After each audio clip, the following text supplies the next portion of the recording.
Alex Verdugo hit a clutch two-run single with 2 outs in the bottom of the 8th inning, giving the New York Yankees a thrilling 6-4 victory over the Pittsburgh Pirates in their final game of the regular season. The Yankees are now set to take on the American League Division Series at home next Saturday after finishing the season strong with a 94-68 record.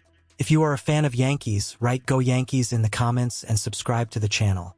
Trent Grisham showed up big with a 2-run homer and an RBI sacrifice fly, while Gleyber Torres continued to be a key player with 2 doubles and 2 runs. The Yankees got the clutch hitting when they needed it most, especially with Verdugo's late-game heroics. Starting pitcher Clark Schmidt had a bit of a rough outing, giving up 4 runs and 3 hits over 4 innings. Though he did manage to strike out 5 and walk 4, it wasn't his sharpest performance, but the Yankees' bullpen stepped up to keep the game in check. Luke Weaver, who came in for the 8th inning, threw a scoreless frame and got the win, improving his record to 7-3. And Clay Holmes' absolute fire. He came in and locked it down with a perfect 9th inning to pick up his 30th save of the season. On the Pirates side, Bailey Falter started but didn't have his best stuff. He allowed 4 runs on 4 hits over 3 innings, walking 3 without striking anyone out. The Pirates, who ended their season at 76-86, managed to hang around for most of the game thanks to solid contributions from Joey Bart and Joshua Palacios.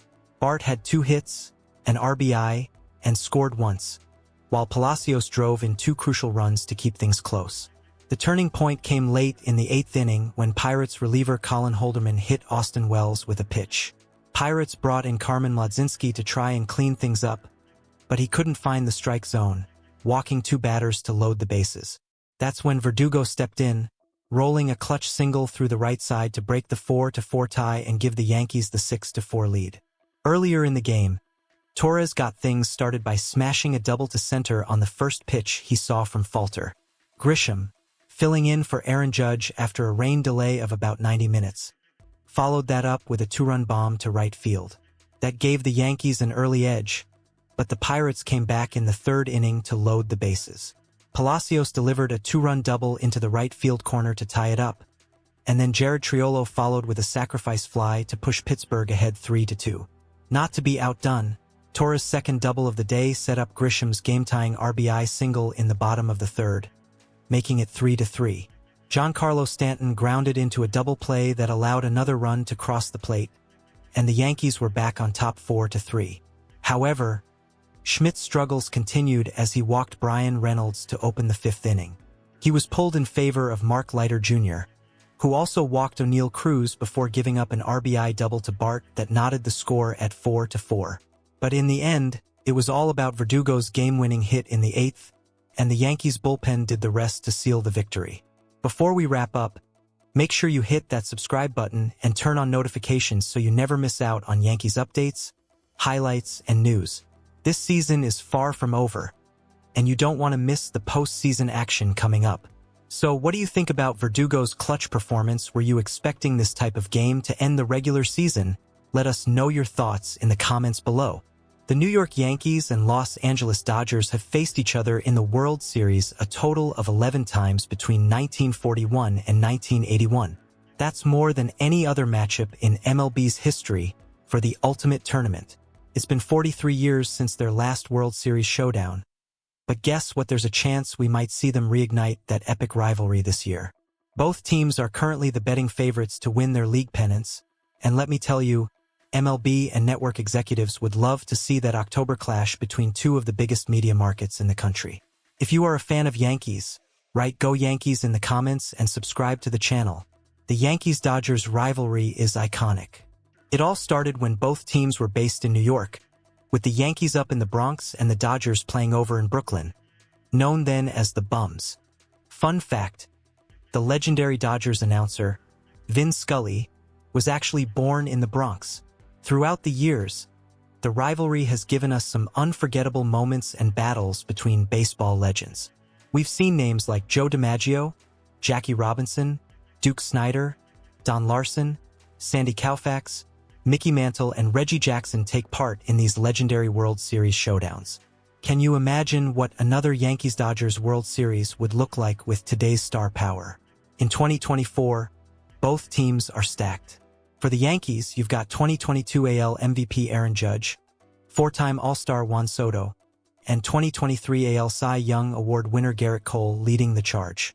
On the Dodgers side, they've got a lineup headlined by not one, not two, but three former MVPs Shohei Ohtani, Mookie Betts, and Freddie Freeman. With the season coming to a close, the Yankees hold the best record in the American League, while the Dodgers sit at the top of the National League standings. So, could this be the year these two powerhouses meet again in the World Series? For the Dodgers, this will be their 12th straight trip to the postseason.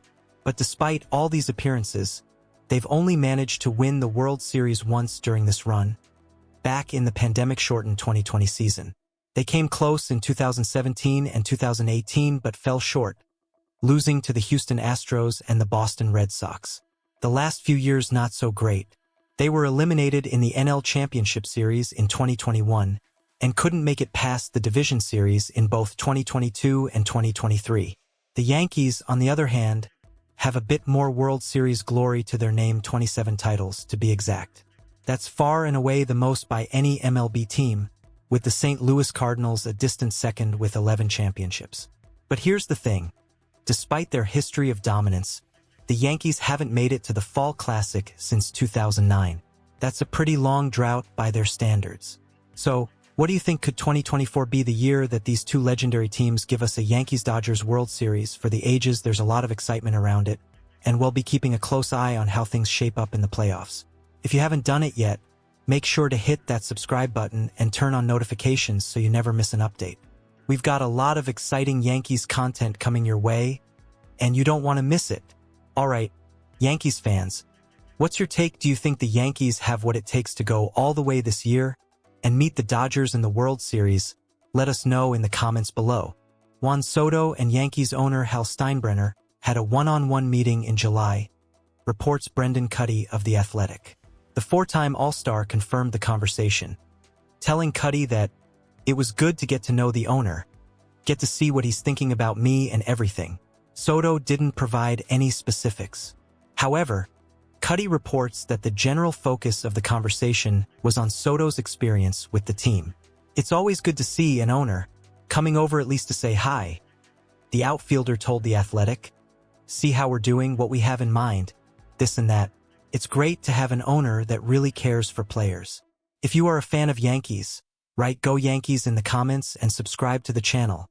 Steinbrenner hasn't been shy about his desire to keep the superstar in pinstripes. The owner said in May that he was open to in-season extension talks. Soto closed that down a few weeks later, reiterating in June that he and agent Scott Boras would wait until the offseason to worry about contract terms. Considering Soto has reportedly declined a number of extension offers throughout his career, there was never much doubt that he'd test free agency. The Yankees are going to face a push from the crosstown Mets and should have some amount of competition for Soto services from every high-payroll franchise. One meeting between Soto and Steinbrenner isn't going to change the odds of keeping him around, but it's presumably a bit of a preview of the months to come. Soto has established a new career high with 41 homers during his first season in the Bronx. He leads the American League with 128 runs scored and is hitting .288, .418, .572 across 704 trips to the plate. By measure of WRC+, Soto has been 80 percentage points better than a league average batter. That's his best mark in a 162-game schedule. Now, if you're loving this kind of Yankees content, make sure to hit that subscribe button and turn on those notifications so you never miss out on the latest updates. We've got all the Yankees news you need right here. So, what do you think about this Soto situation? Do you think the Yankees can keep him in pinstripes? Or is he heading elsewhere? Let us know your thoughts down below in the comments.